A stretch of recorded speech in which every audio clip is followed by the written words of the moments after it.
Welcome to Talking Business, a podcast produced in Melbourne, Australia.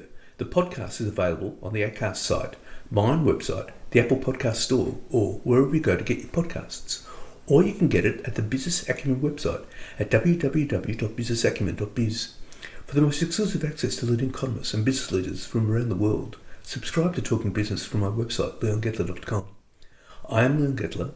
My job is to review and monitor the week's news in business, finance and economics. I bring it all to you every week. This is episode number 4 in our series for 2025, and today's date is Friday, February the 28th. First, I'll be talking to Dario Valenza, the founder of Carbonix, a Sydney-based startup that supplies drones for commercial use in the supply of power. And I'll be talking to independent economist Nicholas Gruen about why Australia needs a citizens' chamber in the Senate. But first, let's talk to Dario Valenza. Dario, tell us about this drone company, Carbonix and SA Power Networks. What are you doing? We're allowing aerial data capture at scale. So what that means is that we're able to carry high-resolution payloads over long distances and get very accurate ground truth. So 3D models that are accurate and precise of infrastructure. So they can look at things like vegetation encroachment, sagging of the lines, any deterioration in the towers themselves. It's basically a way to ascertain asset condition often and with high accuracy and at a low cost and with a very small environmental footprint. So how does this secure the reliability of electricity supply? So it's indirect. I mean, we don't have a direct bearing on the management of the lines, but we do inform the operator. They're able to see what's going on the ground, around the power lines, on the lines themselves, on the towers, the conductors and the insulators. And they can do that obviously at a lower cost, which means they can do it more often, and they can do it without sending people out in the field. So the key really is the range of our aircraft and the reliability of the system. So what it means is that we can cover hundreds of kilometers in a single flight, which approximates or exceeds what fixed-wing aircraft or a crewed helicopter can do. But we can do it with a much smaller, lighter aircraft that's cheaper to run and can fly lower and slower and get better data.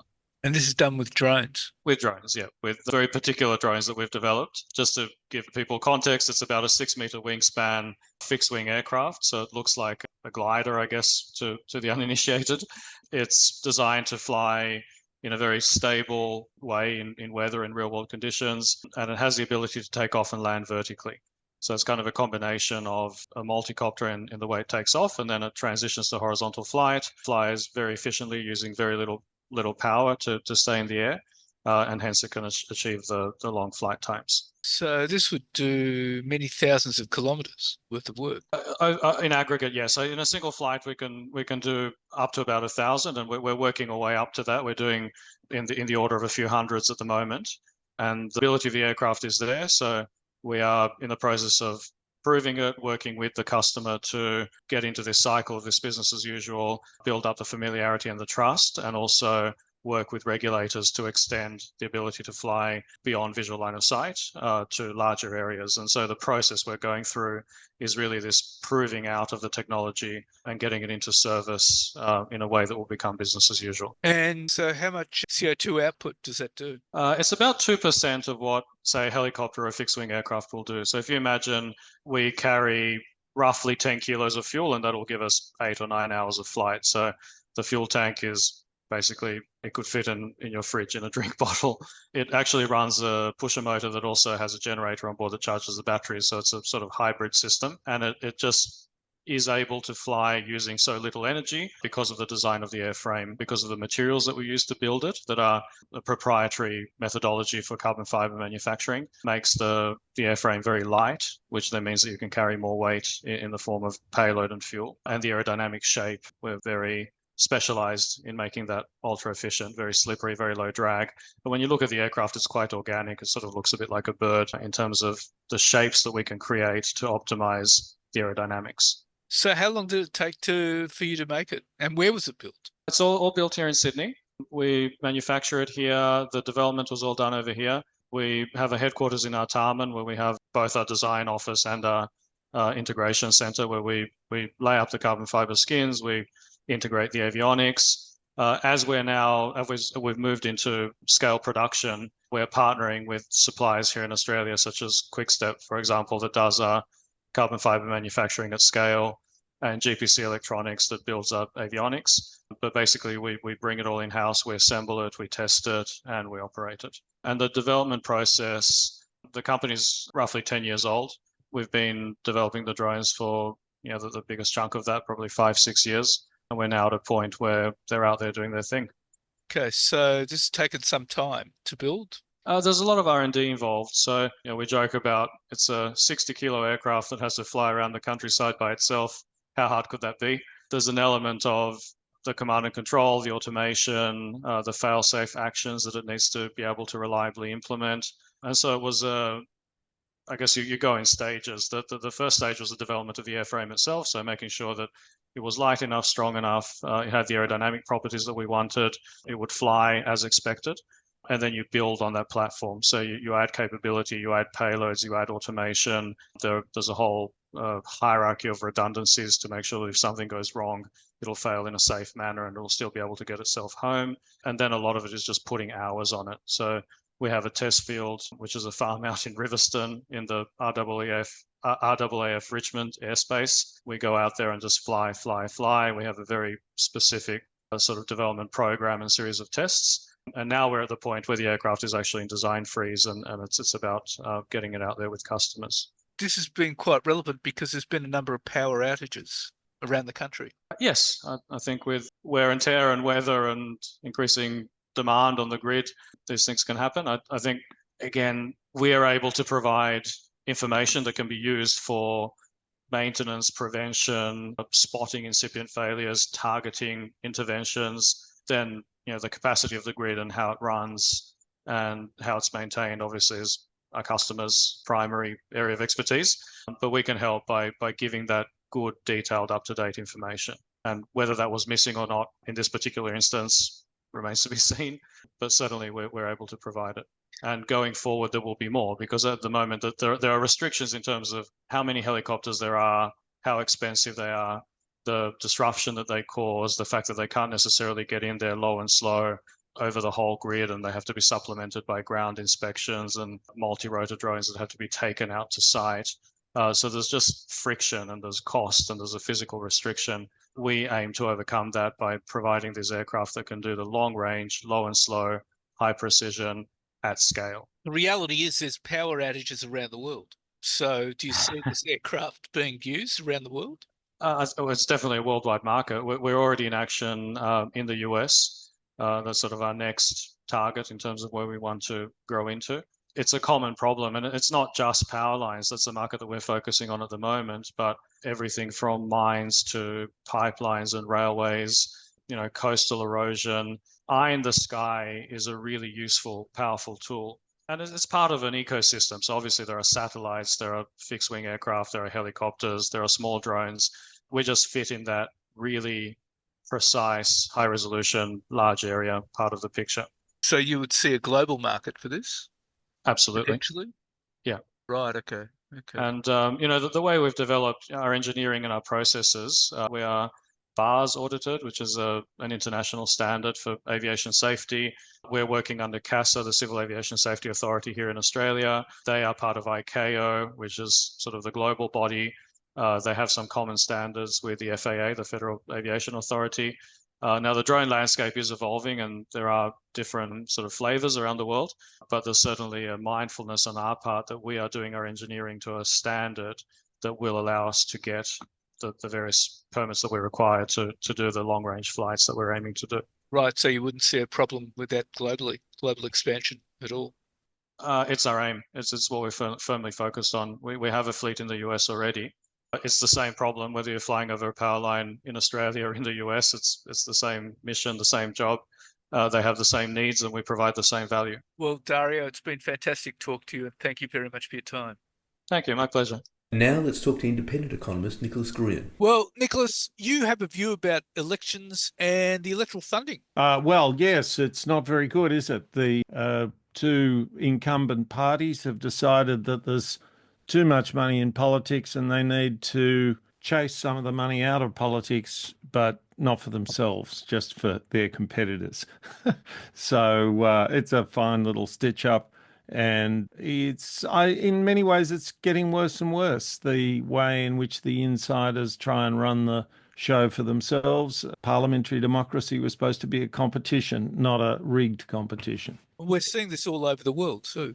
Indeed, indeed. And I think there is, I'll tell you something that struck me when the Parliament announced, when it was announced yesterday or the day before that the major parties were getting their funding increased and were making sure that other people's funding fell. And that is that this is a little bit like politicians deciding on electoral boundaries. And of course, as you know, they've had all kinds of trouble with that in the United States. And now a number of states are following this pioneer state, but Michigan has an interesting body, and it's called the Michigan Independent Citizens Redistricting Commission. And it's the body that sets the boundaries, and it does have some politicians on it, but it has more ordinary people chosen at random. And guess what? It's cleaned up gerrymandering in Michigan, and a number of other states are interested in similar kinds of models. That's the kind of body that should be making decisions about electoral funding in Australia, and it's the sort of body that should make decisions about how much we pay politicians.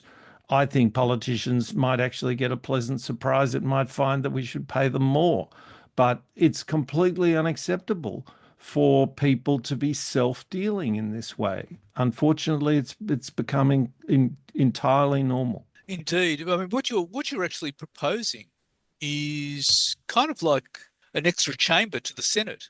Exactly. So firstly, I guess it's worth saying that there are plenty of people who've talked about, have said, Allegra Spender, for instance, I think has said she wants to have a citizen assembly on tax. There are various other people who want to have a citizen assembly on house affordability, housing affordability and so on.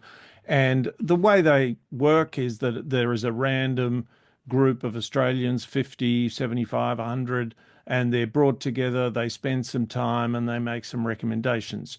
Those recommendations have no power. They then go to the lawmakers, the government as it is, and the Parliament makes a decision. The problem with running these is that they present one-off issues management problems or issues management issues for a government. They handle it in the way that they always do, come out and make a statement that this is good for all Australians, that sort of stuff, and then it goes away. And I think this way, when people see this way of doing politics, they are blown away by how effective it is, there are just so many alarms and excursions that we get sent on by the culture wars that we're immersed in constantly. They don't really figure, and people sit there trying to solve problems, not trying to make trouble for their political opponents. So I think we need to try to develop a way to get this into our constitution. I don't mean the written part of our constitution. I mean the way our process of governance works. And I think the way to do that is to have a citizen assembly, a standing citizen assembly that can make recommendations on whatever it thinks it wants to. And I'd be very surprised if it wouldn't be commenting right now on the grubby deal that the two major parties have put together on electoral funding. So that's something that, without an aspiration to do something like that, I think we can have as many individual citizen assemblies as we like. It won't have much effect. The issue is who gets to sit on these assemblies, and there's an issue here with biases coming in as well. Well, yeah. So there, I think of this in a quite conceptual way. I don't think of a citizen assembly as just a nice thing to have. I don't even think of it sort of sentimentally as the voice of the people. I think of it as a different way to represent the people. We can represent the people by having an election and getting the people to vote, and we can also represent the people as they are represented in juries in courts. And the way we do that is essentially we have a lottery and we pick people, and most people aren't picked, obviously, because we're just picking a small number of people compared to the population. But what everyone knows, when that body says something or makes a decision, they all know that there were people just like them doing their best. That's how we react to a jury verdict in a court case.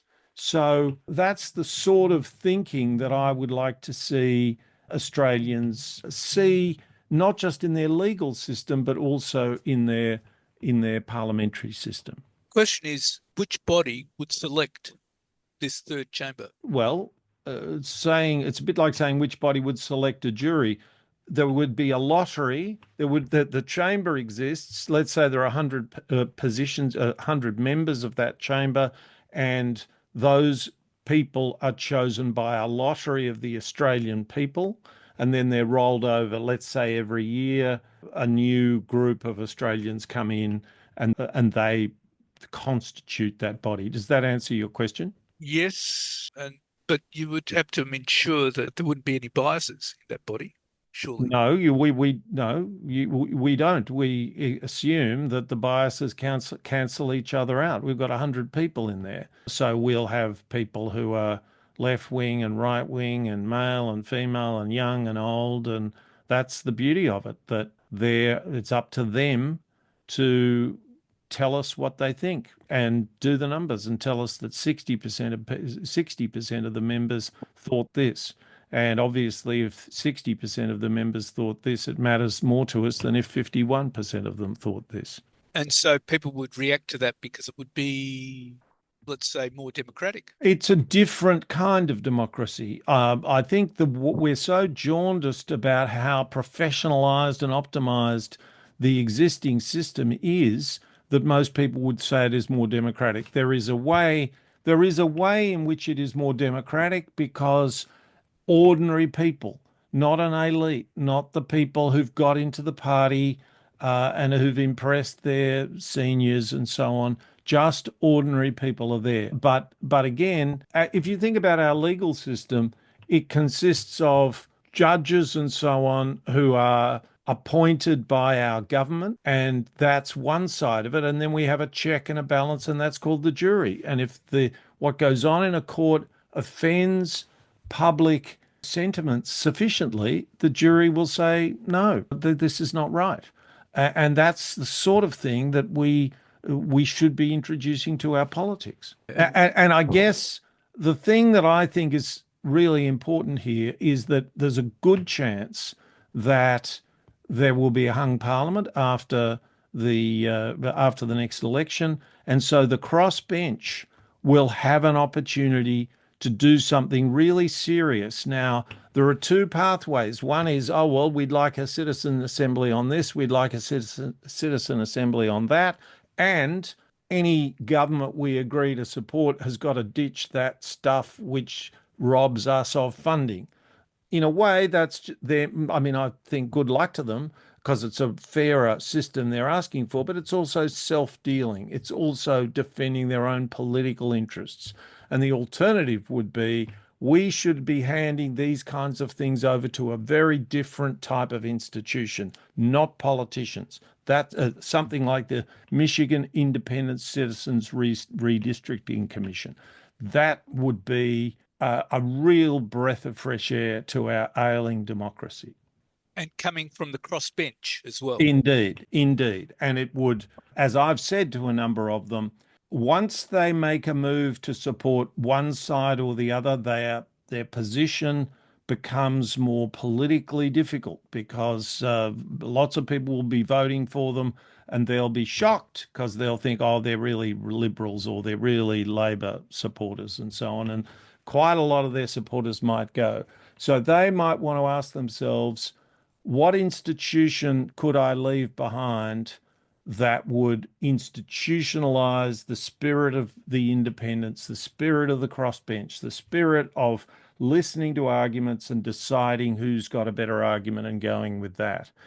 I think a body like this would be a perfect institution, and extra thing for the crossbench is that I think it would make it easier for the crossbench to prosper, because it's a kind of crossbench type of institution. It's an institution that is looking at political questions in the way that we might hope the crossbench is looking at them.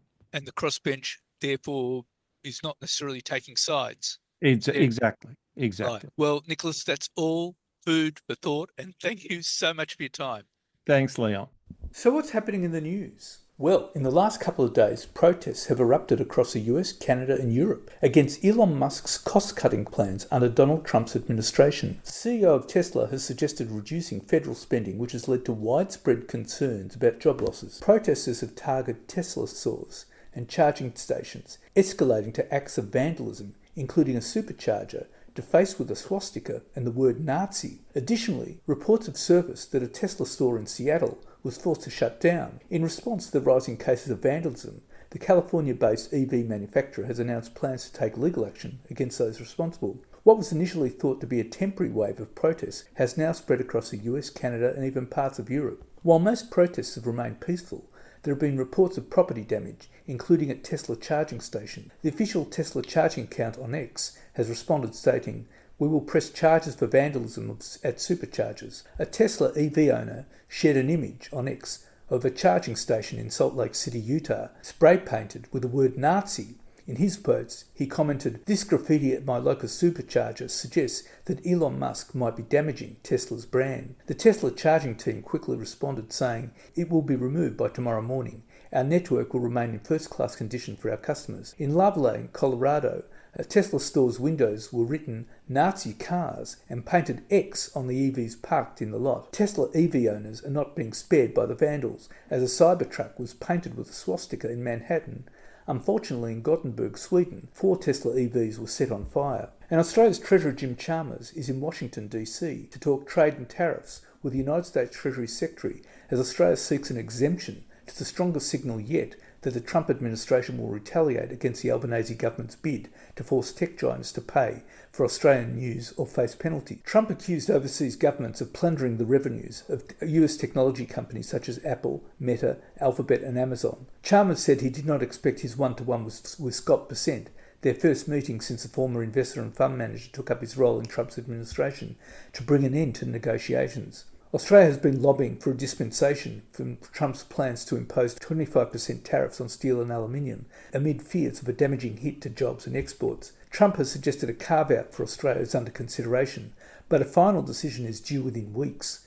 Chalmers said he would not preempt the outcome of the tariff discussions, but pointed to a phone conversation between Trump and Prime Minister Anthony Albanese this month, as well as visits to the US by Defence Minister Richard Marles and Foreign Minister Penny Wong. And Australia's opposition Peter Dutton has raised doubts about the coalition's commitment to fiscal prudence after immediately outbidding Labor's $8.5 billion spending splurge on Medicare without any detail on how it would be paid for, with economists warning there is no sign either party has a plan to fix the budget. In an attempt to neutralise Anthony Albanese's rehash of Bill Shorten's 2016 Mediscare campaign, the opposition leader said he would put a historic $9 billion into Medicare and urged Labor to spend more on health. Dutton matched the $8.5 billion Labor is spending to dramatically increase the take-up of bulk billing and training healthcare workers, while also urging Mr Albanese to adopt a previously flagged coalition plan to spend an extra $500 million on taxpayer-funded mental health sessions. Neither Mr Albanese nor Mr Dutton have outlined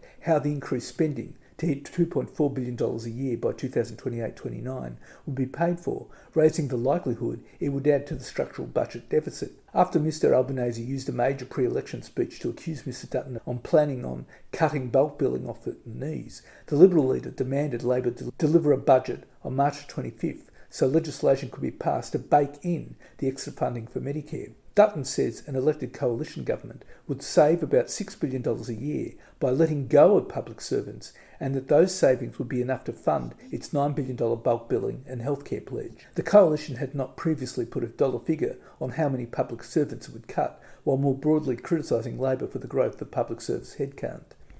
And Domain Group is yet to accept or reject last week's $2.65 billion buyout proposal from industry giant CoStar. Domain, which is 60% owned by Nine Entertainment, confirmed on Friday it had received a buyout proposal from US online real estate group CoStar to acquire the business. The takeover bid comes at a time when Nine and Domain Group are both without permanent chief executives. CoStar has used Macquarie Capital to gain a 17% stake in Domain. The US-based group run by its founder Andrew Florence dominates the online commercial real estate market globally, but is working to lift its performance in residential online real estate.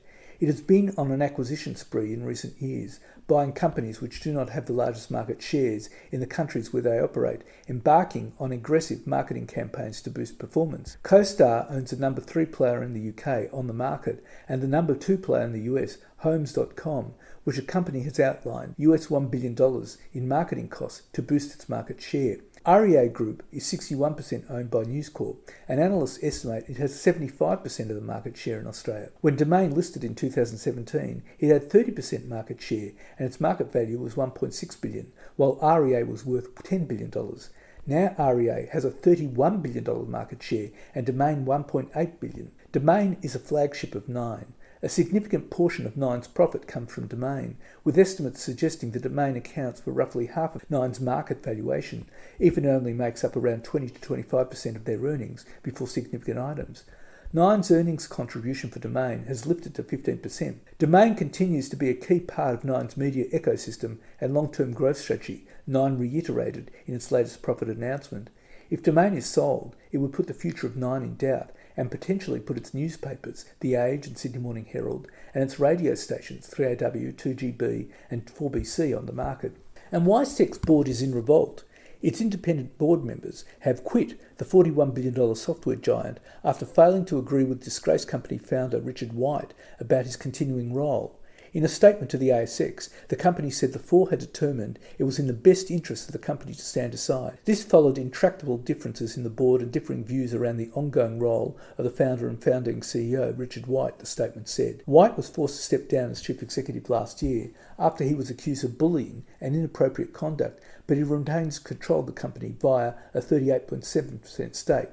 The board was put under pressure last week when fresh allegations emerged that White provided a female employee with financial support and help with a visa in return for an ongoing sexual relationship. The boardroom resignations come amid further revelations about White's relationship with his wife, Zena Nasser. This included allegations of blackmail and questions about White's growing influence over the business's controlling stake.